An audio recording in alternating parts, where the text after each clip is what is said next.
Did this one move towards two new models just save Dodge? Well, that depends. We'll be talking all about the new Dodge Hornet and the new Dodge Charger and Challenger because, well, they're going electric. But on electric news that really affects all electric vehicles, the Inflation Act was passed. So what does this mean? This means for electric vehicles, there continues to be a $7,500 rebate even when a manufacturer surpasses 200,000 units sold. This definitely, whether you're for EV credits or not, how EV credits were set up before, Ford, Stellantis, Tesla, they all would have suffered because, well, they're all either already have or on their way to selling over 200,000 units. So really, who would have really benefited? Well, newcomers to our market. So everyone else, Chinese EVs from around the world. However, this has the opposite effect. So whether you're for EV credits or not, just know that's how EV credits were. Now how the EV credits are gonna work is that it's $7,500. And for a vehicle, well, the vehicle base price must be below 55,000 US. And if it's a truck or SUV, the price must be below $80,000 US. So there's 72 EV models currently in the US market. And well, 52 no longer apply for that credit. There's only 20 models left. And to me, whether you agree with the EV credit or not, this makes sense because let's recall that EV credits are taxpayers' dollars going towards reducing the price of an electric vehicle. So if you've got an electric vehicle that's, let's say, $90,000 or $100,000, does the person buying that vehicle really need a credit? Should they really be taking everyone's tax dollars in order to help them buy a $150,000 EV sports car? Well, my opinion, and you're allowed your own opinion, you can put it right down in the comments. Please share your overall opinion on all of this, but my opinion is no, it shouldn't. So this is to help people who would normally maybe not get an EV to make it affordable for them. So you could say it's a tax credit or really help buying an EV vehicle for the middle class, not for the ultra wealthy to buy an all electric, who knows, Bugatti. So here's the thing of it that kind of makes me chuckle. You've got all these car companies that are upset. The Japanese car companies are upset. Really just European and Asian vehicle car manufacturers and truck manufacturers, vehicle manufacturers, they're all really upset. Most of them are saying this is unfair and they want to challenge it. However, I don't see where the logic in challenging this is. Just think about it. These are American tax dollars being collected to help Americans buy what? Should it be a car not made in America? No, they're taxpayers' dollars from Americans. Of course, they should encourage jobs within their borders. So to challenge it at the World Trade Organization, I think is just absolute nonsense. I completely do not agree with that. They're American taxpayers' dollars. So here's the criteria that's upsetting everyone. It's not the max amounts really. It's that the vehicle must be assembled in North America. So Americans have to have created these vehicles. So it's okay if it was assembled in Mexico, just to put things clear. And well, assembled in North America, well, that would include Canada as well. Now, the vehicle as well, and also, of course, the battery. The battery needs to be also manufactured in America. So currently 72 EV models, 52 EV models going to different manufacturers are rather upset. What does this encourage? Well, you're taking taxpayers' dollars and, well, you're really encouraging, Audi, which they already do have a factory, but you're encouraging all the other manufacturers that aren't American manufacturers to assemble in the United States. So you're using taxpayers' dollars to, yes, help someone get an electric vehicle that they wouldn't have otherwise possibly gotten. So there's the whole question of, are you really in a state where the electric vehicle is going to have, enough of a benefit to be worthwhile? Well, if your electricity comes from coal, no, not at all, because then it takes about 17 years to offset the negative impact of that battery. So the battery's probably only going to last somewhere between 15 and 20 years, or maybe a little more. We'll have to see. But there's the whole landfill and pollution issue at the end. So it's very debatable. But even if you don't think electric vehicles are the bee's knees and the next greatest, best thing to save us all, at least know that this tax credit is going to encourage other manufacturers to produce vehicles in North America. So that is absolute great news.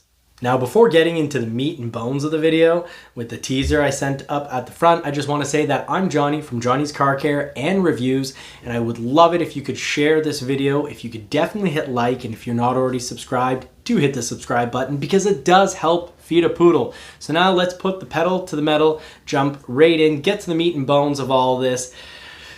Is this going to save Dodge? Well, I think this kind of could very well save Dodge. However, one small problem. The Hornet is going to be built in Italy. So even though it's supposed to have in 2024 a wonderful starting price of under $30,000, well, guess what?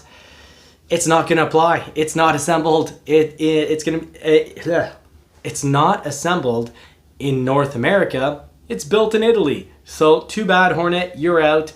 Now, how badly is this going to affect sales, not having that tax credit?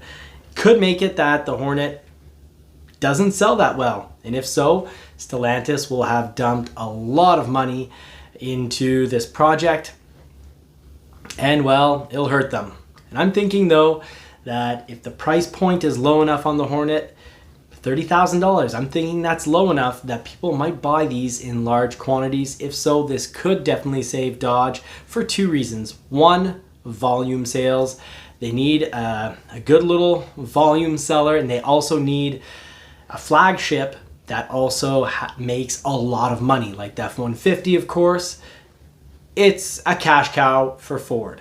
Now, they need this Hornet to sell, but they also need the EV Charger and Challenger to sell because, well, they're dropping the ICE engines. You're not going to be able to get a Challenger or a Charger come 2024 as an internal combustion engine. No more gas powered, it's going all electric. So let's just talk a little more about those two models. So the two models that Dodge just teased are, well, the Dodge Charger Daytona SRT concept, and it is actually looking pretty darn good. So the second thing that could save Dodge is actually reliability. They're not always the most reliable vehicles, and I don't want to offend anyone, but various models, you could pick early Caravans, Dodge Journeys, brakes going out at 20,000 kilometers. Issues with motors, transmissions. Going electric, even though Dodge has really been pushing against this so very hard, going electric could very well save them because it can make the product overall much more reliable. Do remember Peugeot, Alfa Romeo, Fiat. These are all companies behind the Dodge product, and these are not known to be the most reliable companies in any way whatsoever. So there's good that comes out of it because even the Hornet is going to have torque vectoring, which is absolutely fantastic, but all under the Stellantis brand. You've got Alfa Romeo, Chrysler, Dodge, Fiat, Jeep, Ram.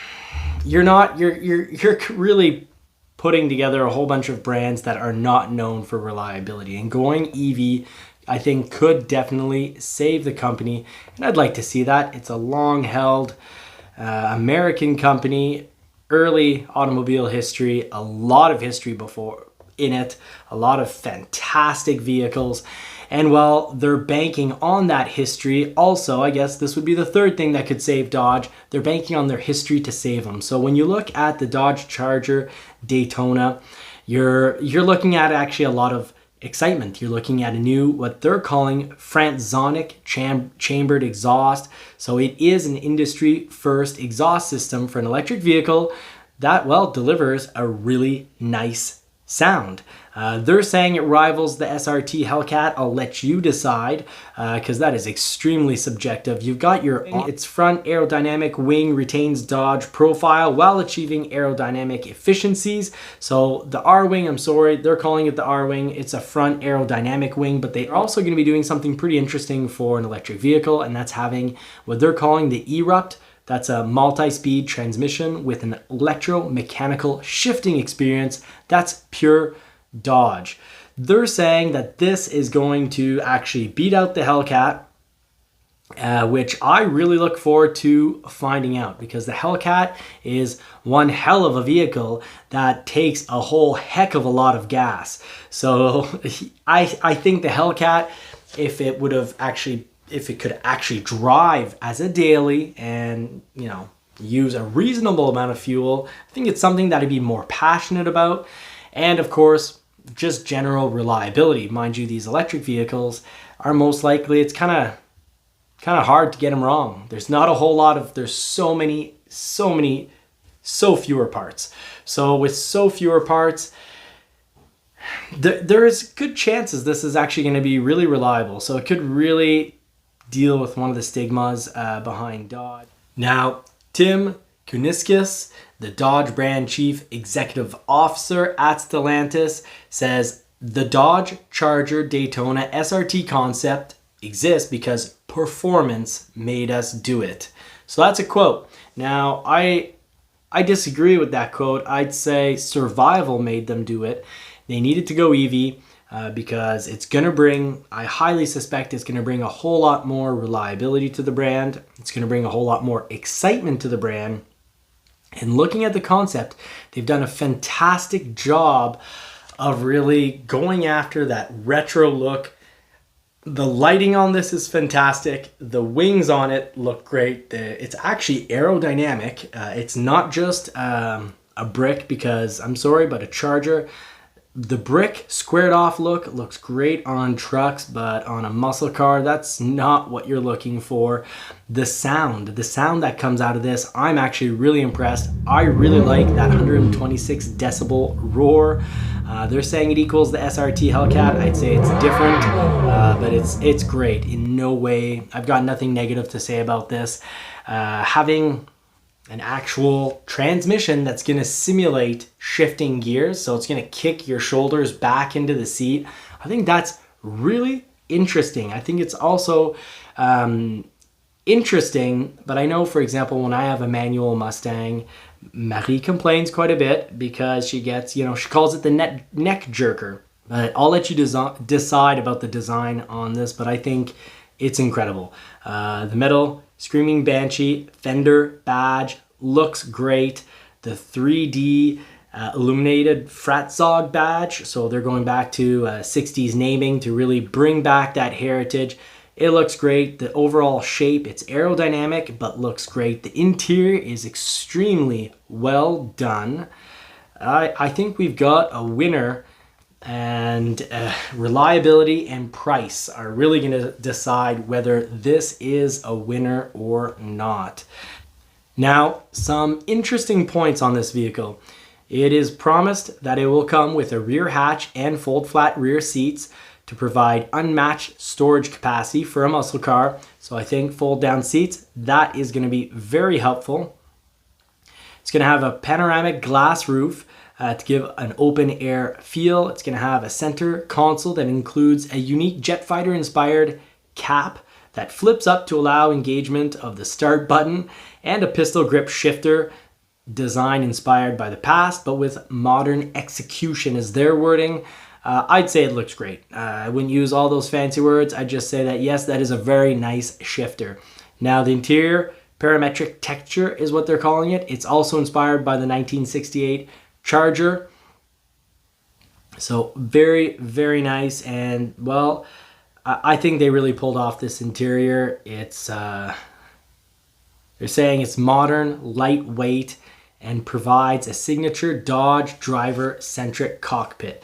You know, they're saying this is gonna feel like a Dodge product, drive like a Dodge product. I'd say that's their wording. I hope it drives better than a Dodge product. I'd like to see this thing do incredible things on a racetrack, and you know, really shine in the corners. And being that it's an electric vehicle and it'll have an extremely well distributed weight proportion throughout, you know, front and back, this has the potential to be a whole lot more than the feel of a Dodge product. This has the potential to have incredible handling. So I look forward to seeing that. Now, a lot of this, of course, we got to say, we just have to see. They're just letting us know that it's an 800 volt Banshee propulsion system. They're saying it's going to be faster than a Hellcat, but we will see. And I think it actually does have a lot of potential to be pretty incredible. Now, what I question a whole lot more is the Hornet. You've got the Hornet coming in at just under $30,000. Now, is this really going to save Dodge, or are they going to be losing money on every Hornet they sell? Well, here's the trick. They will make money. And the reason they're going to make money is because it's going to come standard with a 2-liter turbocharged inline 4-cylinder. And that's going to be the standard engine. It's going to have 265 plus horsepower, is what they're saying, and 295 pound-feet of torque. But this one's going to be available for 2023, and they're supposed to start hitting showrooms in December. Now, you're going to have multiple models. One will be a plug-in hybrid. So that's going to be the Dodge Hornet RT plug-in hybrid electric vehicle. So plug-in hybrid, it's going to be the first electrified performance vehicle from Dodge. And I think using the word performance, as you'll soon find out from shared stats, that might not be all that appropriate unless it were the 1990s. It's fast for a 90s vehicle. So they're saying it's going to be the most powerful utility vehicle in the segment, with 285 plus horsepower and 383 pound-feet of torque, and offer more than 30 miles of all-electric range via 15.5 kilowatt lithium-ion battery. Now that all sounds pretty darn good. However, it's talking about unfortunately, they're going to have this whole thing called Power Shot feature that they're really focusing in on, so that you press a button and for 15 seconds you can get an additional 25 horsepower. So that's going to be when your battery has the power in it to do so. And that's going to shave a full second off the normal 0 to 60 time of 6.1 seconds. So 6.1 seconds is these days not that fast. It was fast in 1990, but nowadays it's not that fast. But shaving a full second off that, going down to 5.1 seconds, is actually pretty decent. I wouldn't say I wouldn't quite call it performance, but it is quick. So I think that's great, but that's only going to work when your battery has the power for it. So full charge, I'm thinking you'll be able to use that for 15 seconds and shave that 1 second of time and get it down to 5.1. But usually that battery is not going to be full charge, and I highly doubt this is going to be something that works when the battery is at a third charge or even maybe a half charge. So we'll find out more about that to really see if it is something to impress the speed freaks, those that do like to put the pedal to the metal. And it does have a starting price of 30 seconds, which is pretty impressive price wise. So, but then again, it's just for a gasoline motor, so this isn't, you know, mind bending. I think they want us to think, you know, associate the plug-in hybrid with being 30,000, but that's only going to be the 4-cylinder engine. So don't be fooled on that one. Don't sit around waiting, thinking you're going to get a Dodge Hornet plug-in for 30,000. It's not going to happen. I'd rather say it straight up than people waste months in, you know, anticipation to be disappointed. So you're going to get a sport mode, and that's going to offer sharper throttle, optimized upshifts, tighter steering, and electronic limited slip differential. Limited slip differential is great. Having drive modes, that's pretty standard these days. It's just a matter of programming, but it's good that they do have it. So you've got the Dodge Hornet interior design. It does go with, it's a nice interior. Nothing bad to say about it. I'll let you make your own thoughts on it and your own opinions. Now it's going to come with Koni shocks, Brembo 4-piston brake calipers, which actually that's really great. The Brembo 4-piston brake calipers should stop very well. It's going to have dynamic torque vectoring, which I'm impressed. That's actually one of the benefits of being in business and part of the European car brand family. So that should actually have good handling. We'll find out more as things progress. Now let's talk a little bit more about the interior. It's going to have a 12.3-inch digital cockpit cluster screen. I think that's important because these days people want nice interiors. They want big screens. It's mostly the big screens and seat comfort that people are looking for. So this should be popular if the seats are comfortable because screen-wise, they've got it. It also has a 10.25-inch central display. So that's pretty darn good as well. It's not like Jeep's little Jeep's little screen. That thing is very small. The vehicle is a little dated, but this with a 10.25-inch central display is going to put them right in business. Now, of course, this is going to attach and connect with Android Auto. It should also actually connect with Amazon Alexa. So I find that interesting. Now, probably the best thing on this vehicle is going to be its Harman Kardon premium sound system, pumping out 465 watts and through 14 speakers and a subwoofer. But I doubt that's going to be standard. So really, whether this is going to help this vehicle be a success or not is going to depend on the price of that sound system. Now, the Dodge Hornet is supposed to offer 2 available levels of autonomy. So it should offer intelligent speed assist with traffic sign recognition, driver attention assist, because we all love the vehicle constantly telling us we're not paying attention enough to the road, but also will come with intelligent adaptive cruise control. And they say more. So is this going to be fully autonomous? I doubt it will be. I think it's going to be partially autonomous. It's going to really be driver assist, but we'll know more as the vehicle gets closer to actually being delivered to dealerships. Now, you can order one as of August 17th, 2022, and it's supposed to start reaching dealers December 2022, so this year. And well, the Hornet RT is going to be arriving in spring 2023. So for more information, you will want to head over to dodge.com to check all this out. I don't know if this is going to be the vehicle that saves Dodge. We're going to have to see. I think the Charger is definitely, at least in people's perception, it's going to really change how people think of Dodge. It's not just a diesel black smoke pumping company and high miles per gallon and not the best reliability. I think those would be fair things to, think of these days when thinking about current Dodges.